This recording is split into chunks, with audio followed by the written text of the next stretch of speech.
This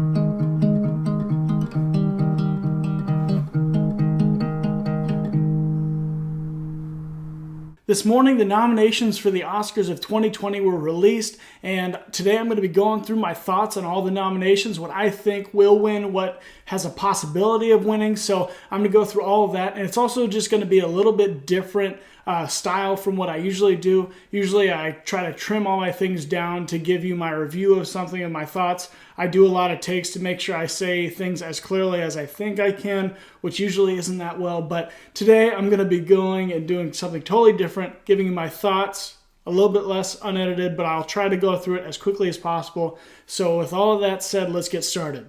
For Best Score, we have Hildur Guðnadóttir. I can't say that name at all. He did the music for Joker. Then we have Alexander Desplat, Little Women, and Randy Newman for Marriage Story, Thomas Newman for 1917, and John Williams for The Rise of Skywalker.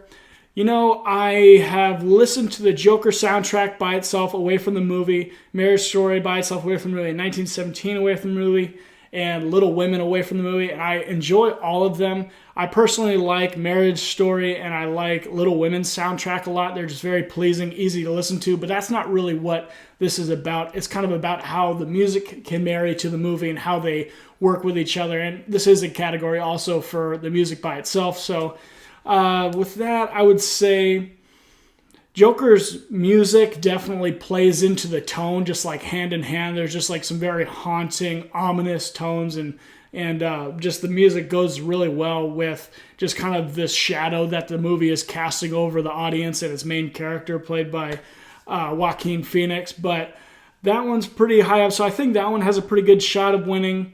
Marriage Story, you know, it's just kind of a pretty delightful little soundtrack. And then Little Women is really good. I actually just started listening to it. I haven't seen the movie yet, but I really like the soundtrack, and I like the guy who makes it. I think he made also The Shape of Water. He also did The Grand Budapest Hotel. I think he does a lot of Wes Anderson movies, but I really like him. I think that soundtrack's really good. I don't really know who is going to win this one necessarily. I would probably put my money on Joker, just because I think it captures the tone very well. And other soundtracks or scores might have more, well-made music, but I think that Joker probably captures just the tone of that movie very well. So best visual effects, we have nominated Avengers Endgame, we have The Irishman, we have The Lion King, we have 1917, and we have Star Wars: The Rise of Skywalker. I would say out of these categories, Avengers Endgame and Star Wars: The Rise of Skywalker aren't really what the Oscars go for. Those are very big spectacle visual effects, and Oscar voters tend to like subtlety or ones that you cannot notice. But when you're watching like a planet explode, or you're watching, this big purple guy like do something crazy that would never be seen before, it's like you obviously know it's a visual effect. They want seamless visual effects. So I would say with that, they really love The Irishman a lot, so I wouldn't doubt it if they went to that. The Lion King also has very impressive animation, but lacks a little bit of like soul behind it. Big kind of argument people have against The Lion King. But I would say that they're most likely going to choose 1917 for the reason that I said. It just has visual effects that flow seamlessly into the movie. They're not really big, vast visual effects. Like, there are some really cool shots of, you see it in the trailer, where the plane is coming down and it crashes into the barn like right in front of our two main characters. That's a really big visual effect. You kind of wonder how they did that. There's also a lot of explosions, bombs. I think that one's probably a favored one to win, but I'd probably say 1917. Cinematography. This is actually a technical award that I care about. I don't really give a crap about all the other ones. Rodrigo Prieto for The Irishman, Lawrence Sher, Joker, Jareen Blaschke for The Lighthouse. The Lighthouse got one nomination, and I think that one's deserving. Roger Deakins, 1917, and Robert Richardson, Once Upon a Time in Hollywood. What could win? I think Joker could win. The cinematography in that movie and the colors, I think, were just, off the charts great. I think that also Once Upon a Time in Hollywood is very good. A lot of aesthetically pleasing shots. The Lighthouse is really, really well shot movie as well. But I think 1917 will take this one. I think that it just has, one of the greatest cinematographers ever. Roger Deakins is one of my favorite. He just does an amazing job with 1917, the way that he frames everything, and it's not just a set camera or like a handheld camera that doesn't move a ton. It's a moving camera. It has to be taken, put on tracks. It has to be put on the back of like a golf cart as like people are running. There's a lot going on, and he had to plan out how everything had to look. It captures the World War I aesthetic beautifully.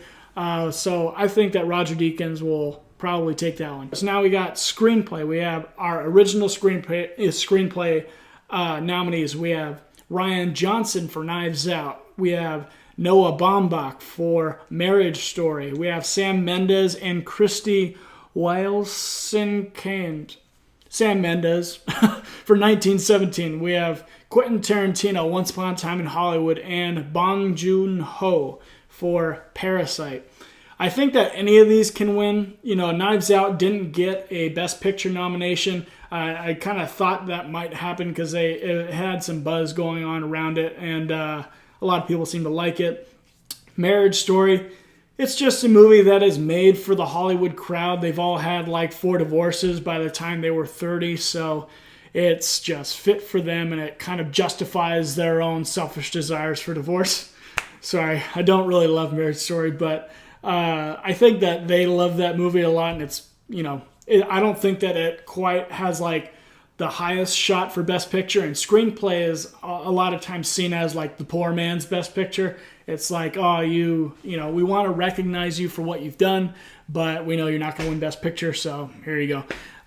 So I think out of all these, Once Upon a Time in Hollywood probably has the best shot because another movie about Hollywood. I like this movie a lot.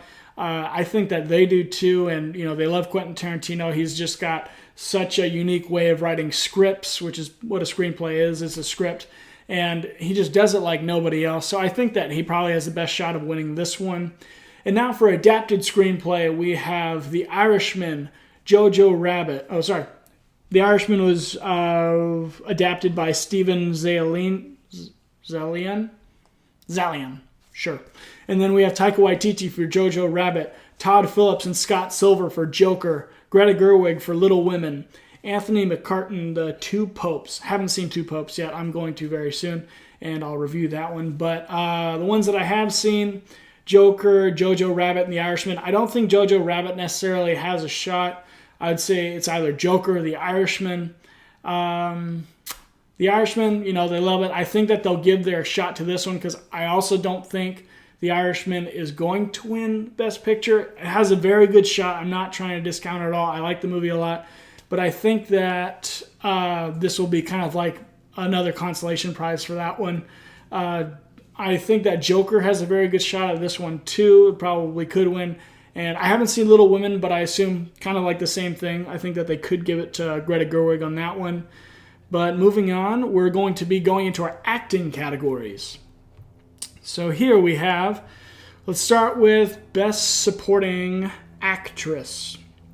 For our nominees, we have Kathy Bates for Richard Jewell, Laura Dern for Marriage Story, Scarlett Johansson for Jojo Rabbit, Florence Pugh for Little Women, and Margot Robbie for Bombshell. I don't really know why Margot Robbie was... I like Margot Robbie a lot, don't get me wrong, but I don't know why she's in this category. It's a pretty weak field, and that's not to say women are bad actresses. It's just I don't really know who would have been a snub here. I mean, I'm sure that someone out there maybe acted in some movie that could have been better, but it's a pretty weak field, I would say. Could win, I would say Laura Dern for Marriage Story. She had a pretty good small role in that movie, but I would personally like to see Scarlett Johansson win in Jojo Rabbit. She did an amazing job in that. I liked that movie a lot, and I thought that she played a very good character, played her character very well. She also got nominated for 2 movies. She got nominated for Best Supporting Actress in Jojo Rabbit, as well as Best Leading Actress in Marriage Story. But I would say I would favor Scarlett Johansson to win in this category. But yeah, it's a little bit of a weaker field. Then we have supporting actor. We have Tom Hanks for A Beautiful Day in the Neighborhood. I've seen that. The Two Popes, Anthony Hopkins, Al Pacino, and Joe Pesci, both for The Irishman. And then Brad Pitt, Once Upon a Time in Hollywood. I haven't seen Two Popes, as I said. Tom Hanks does a very good job at playing Mr. Rogers. He's the brightest part of that movie. He's the best part of that movie, but I didn't really love the style of that film, unfortunately. I was really looking forward to liking it, but unfortunately it was not exactly what I wanted it to be. What could win? I think Al Pacino or Joe Pesci could win. Joe Pesci has a very more subdued performance in The Irishman. Nothing like he's done before. He came out of retirement, and I don't think that he's ever won an Oscar before, and he's just such a great actor. But Al Pacino has a little bit bigger role. He's a little bit more boisterous, has some bigger scenes. He could win, but I think it's just I don't think it's a toss-up at all. I think it's just going to be handed to Brad Pitt pretty much. His character in Once Upon a Time in Hollywood is just so ridiculously likable, such like a man's man who, it's Brad Pitt. He's a good-looking guy, but he just has such a great performance, especially at the end of the film, in the middle of the film too. Every part of this film, Brad Pitt just plays such a likable guy, and he's almost a leading role or a leading character in this role in Once Upon a Time in Hollywood. And I think that he is going to walk away with that one.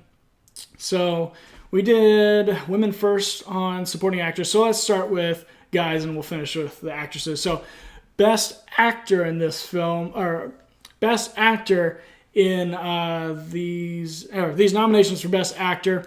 I think we have a lot of probable snubs, but we'll read off their nominations. We have Antonio Banderas for Pain and Glory. I haven't seen that movie.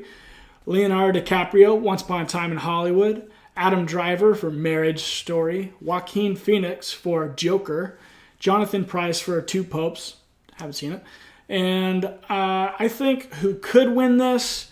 I think Adam Driver turns in a great performance, as does Scarlett Johansson, both for Marriage Story. I think that they're both, extremely good actors, and I don't hold, this movie against them. I think that their performances were great. I just don't really love their characters as much. But, Hollywood finds them super sympathetic because they feel like those characters, But I would say what could win, Adam Driver probably has the best shot other than who I think is going to win. And I think Joaquin Phoenix is going to get all the love for this movie. Or for his movie, The Joker. Joaquin Phoenix, his performance is just amazing. They gave Heath Ledger the best supporting actor for The Dark Knight. The at those Oscars, I believe it was 2000. The movie came out in 2008, so it would be the 2009 Oscars. They love this character, or we love this character too, and I think that he's going to get a lot of love in this character, or in this category, because he just does something so special with this role. But as far as snubs go for Best Actor, I think that there were a lot, and I could think of a ton off the top of my head. That was the first thing I could rattle off. But first, I think Adam Sandler for Uncut Gems. That was an amazing performance. That movie's super dark, and he just plays his character so well. And I think that this was Adam Sandler's greatest performance ever, and he's one of the highest grossing actors too, which kind of sets him apart. Not that just because you make money you're an awesome actor, but he does have an awesome performance in this movie. And kind of like Joker, I would assume that Uncut Gems, for all the juju behind it, I think that it would all get put into Adam Sandler's performance, kind of like Joaquin Phoenix's. But he didn't get nominated, unfortunately. But Oscars aren't everything, it's kind of a crap show anyways. But also we have Robert De Niro not getting a nomination for The Irishman. He's the main character in that movie, and I thought that, he had a very good performance, especially near the end of that film where, he has some emotional kind of breakdowns on a phone. I thought that was a great part of his performance, but, I'm not so broken up about that one. Robert De Niro, it's not even close to his best performance, but it was kind of weird. They love The Irishman. I was kind of shocked that they didn't nominate him. Robert Pattinson for The Lighthouse. I thought that he probably, as well as William Dafoe and supporting actor, I think those two both didn't get recognized quite as much as they probably should have. And then we also have Taron Egerton for Rocketman. Rami Malek won Best Actor for playing, the lead singer in Queen. The name is slipping past me right now. I'll think of it in just a second. Freddie Mercury. That's it. I'm not an idiot. I know who it is.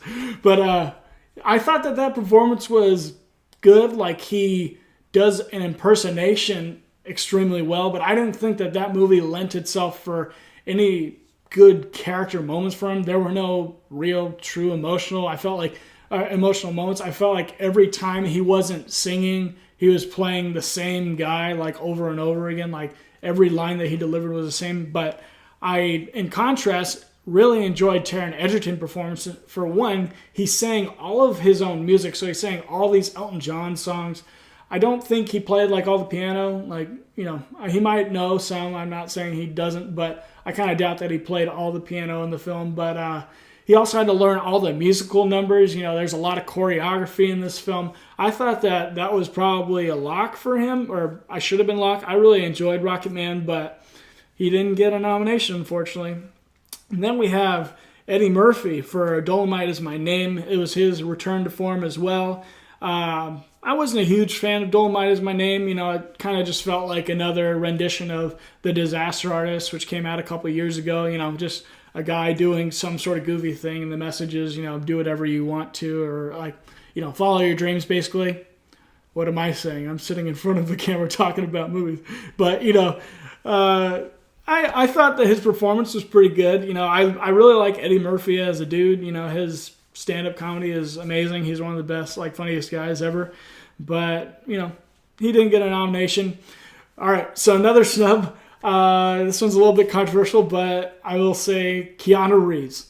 Do not kill me. I know that it's not because of his acting.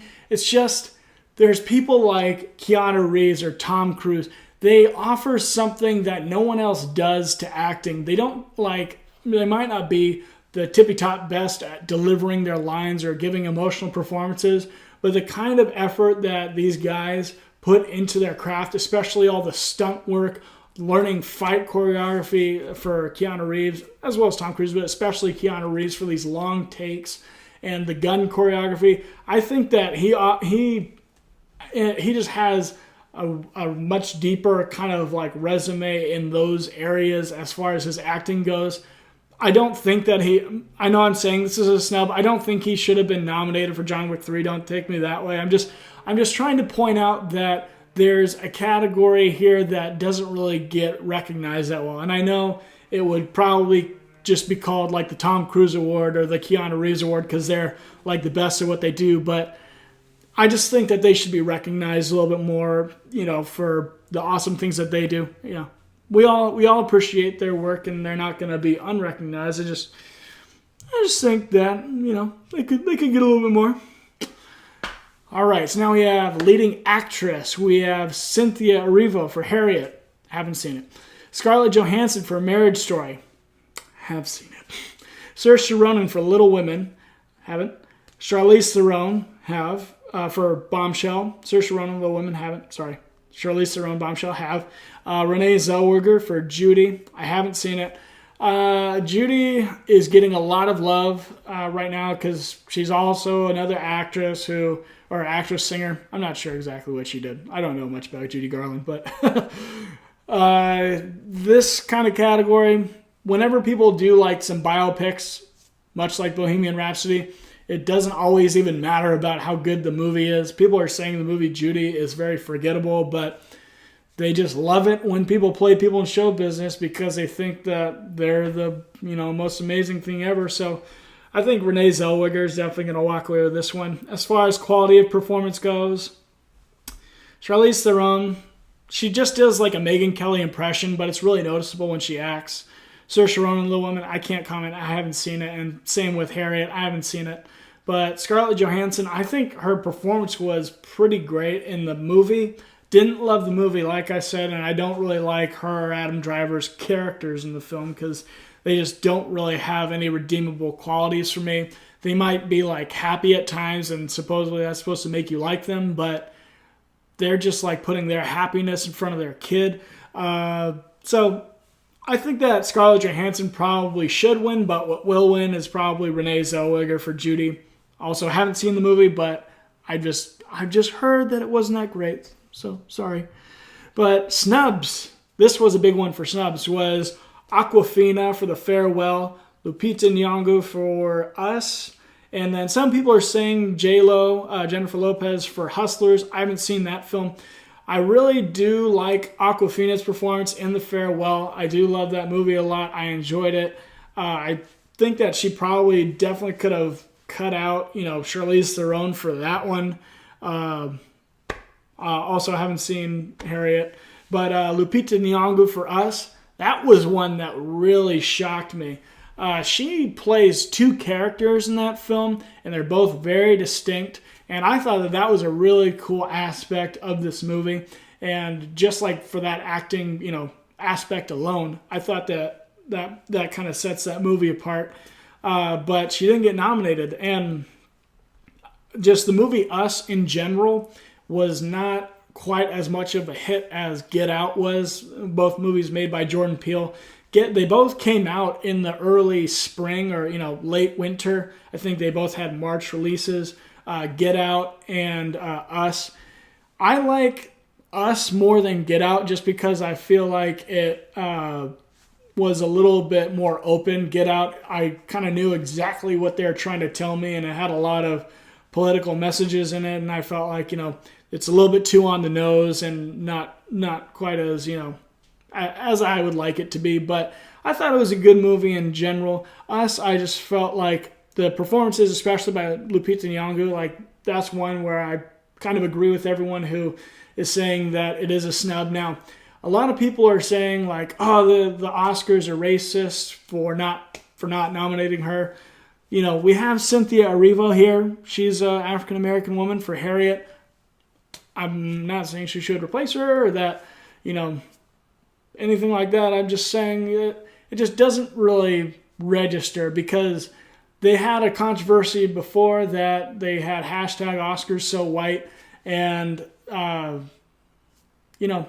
just give you my opinion. I think that awards should be based on merit alone. I don't think people should be given a leg up because of their race. Not only because I think that is unfair, but I also think that it is unfair, or I think that it also just lowering the playing field for a race, I think is more racist. I think that it is racist to expect less out of a certain people group just because you want to make sure that they get recognized. It's like, that's kind of belittling. If I was sitting here as, a guy that isn't very good at basketball, I can't nail a three maybe, and someone was like, oh, well, I want to make sure that this guy, he's not that great at basketball, but I want to make sure that he gets, something because it's just like, I think that he should, and they lower the hoop for me, or they move the 3-point line in closer, and then I am able to finally make them, and then they're like, yay, you made it. It's like, that just is very belittling to people. I don't think that that's a good thing to do. And I don't care if all the nominees are of a minority. I don't care if they're all black or if they're all Asian. I want the people to be nominated who deserve it the most. And that is kind of like, taking something that's a little bit more subjective, making it objective. It's an award show, We're all going to enjoy these movies anyways. But anyway, I think that it should be based on merit, based on competence in the art. But thank you for letting me rant a little bit. We'll move on now. So now we have Best Director. This category is stacked. We have Martin Scorsese with The Irishman. We have Todd Phillips with The Joker. Sam Mendes for 1917. Quentin Tarantino, Once Upon a Time in Hollywood.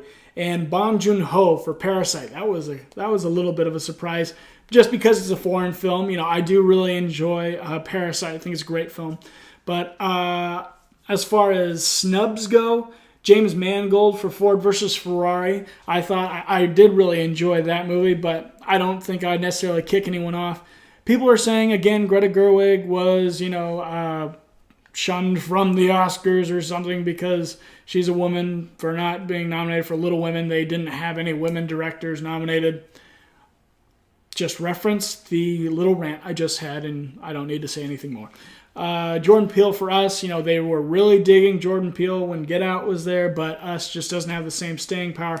But yes, I think that all 5 of these actual nominated directors, Martin Scorsese, Todd Phillips, Sam Mendes, Quentin Tarantino, Bong Joon-ho, I think they are all very deserving of winning this award. If I had to pick one, I would say Sam Mendes for 1917, just because there is so much that went on in that movie, just as far as putting it all together. Having to know how the camera is going to move, having to direct your actors to get the timing right, and then also having to be able to know when you're shooting, how to fit the editing together and set up your editor later, because this movie is shot to look like one continuous shot. All these things are like a mind-boggling technical task. So I think that Sam Mendes should get this one. And, if any of these guys get it, I think that they're all deserving, but I think Sam Mendes is probably the most deserving. So that brings us to the final category, the most important category, the one that we all want to know is Best Picture. So nominated, we have 9 films, which is really great. We have Ford vs. Ferrari. We have The Irishman, Jojo Rabbit, Joker, Little Women, Marriage Story, 1917, Once Upon a Time in Hollywood, and Parasite. I think that this is a really good list. The only one that I have not seen, I'm going to see it. I've told you, Little Women, I have not seen that one. But I think that this is a very good list. I am super happy that Ford vs. Ferrari made it. That's one that I didn't feel like it was getting a whole lot of Oscar buzz. I wasn't hearing a lot of chatter on the interwebs.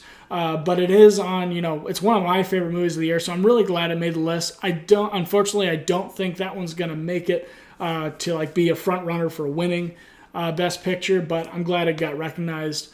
I feel the same way about Jojo Rabbit, one of my favorite movies of the year. I loved it. I really enjoyed the comedy mixed with, the Holocaust and Nazi Germany. I thought that those two worked really well. Taika Waititi, great job, bro. But, I don't think that one's going to win Best Picture, unfortunately, but another good one to be recognized. Little Women, sorry, I haven't seen it yet. The Irishman, I think that one definitely could win. It is, right in the wheelhouse of all the Oscar voters. I really enjoyed it. Joker, I was so surprised that this one got 11 nominations. That was really bizarre to me, but I love that movie too. I unfortunately don't think that one is going to be winning Best Picture, although it did get the most nominations. I think that most of the love is going to go to Joaquin Phoenix.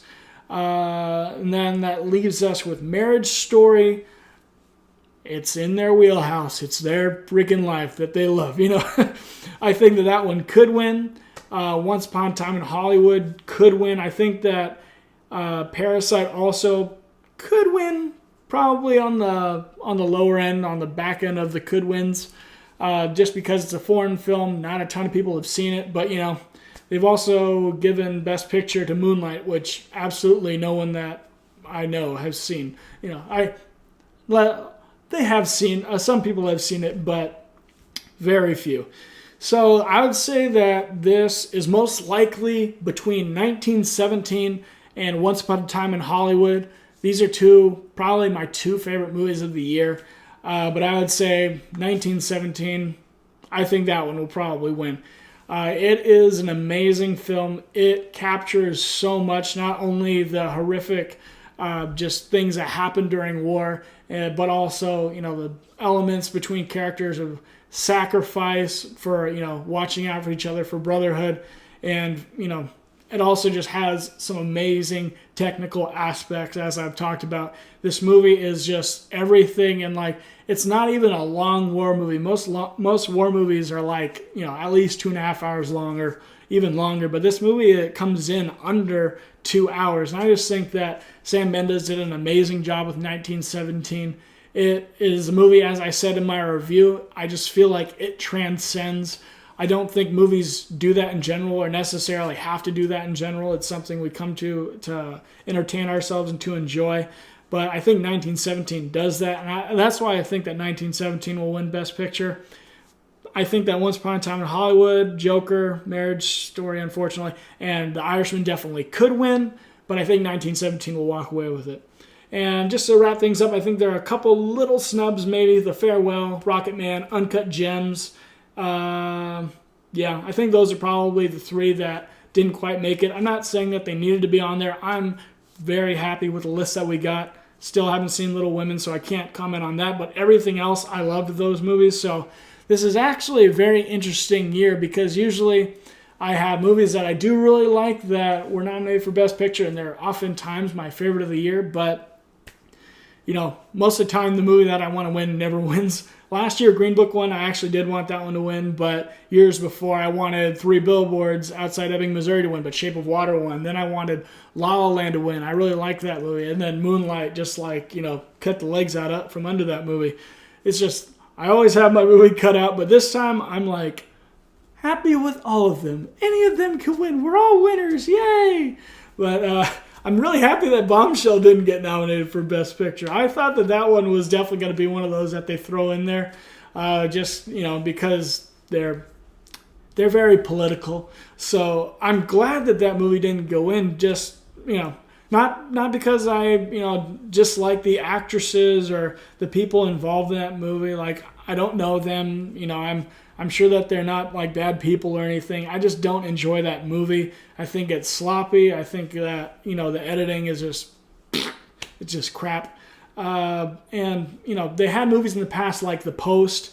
So some other films like Vice that made it in before that are like Bombshell, where they're just really sloppy, but they just feed into Hollywood politics a lot. So I know that it's bad to wish poor bad things on something, but I have to be honest, I'm glad Bombshell didn't win. So those are my thoughts on all the Oscar nominations. This is a very new kind of way for me to do something. I usually try to, as I said, try to edit things and make it a little more streamlined for everyone, have a little bit more gathered thoughts. But I just tried to throw together all the nominations, think of snubs, think of what I think will win and what could win. But tell me what you guys think. Did you like these nominations? What are some snubs that you thought happened? What do you think is going to win in Best Picture, Best Actor, Best Actress, all the categories that you find yourself caring about? What do you guys think? Comment below. Tell me what you guys think. Also, if you could follow me on Instagram at Jared Gilster. If you don't have a YouTube account, I always post when I'm releasing my videos, so you'll be notified there if you like scrolling through Instagram. But you can also press the like button. I'd appreciate it. And press the subscribe notification bell if you have a YouTube account. And you can always just, go to my other videos. I have most of these videos, as I said. I have reviews for them, so you can check those out. But I will see you guys next time.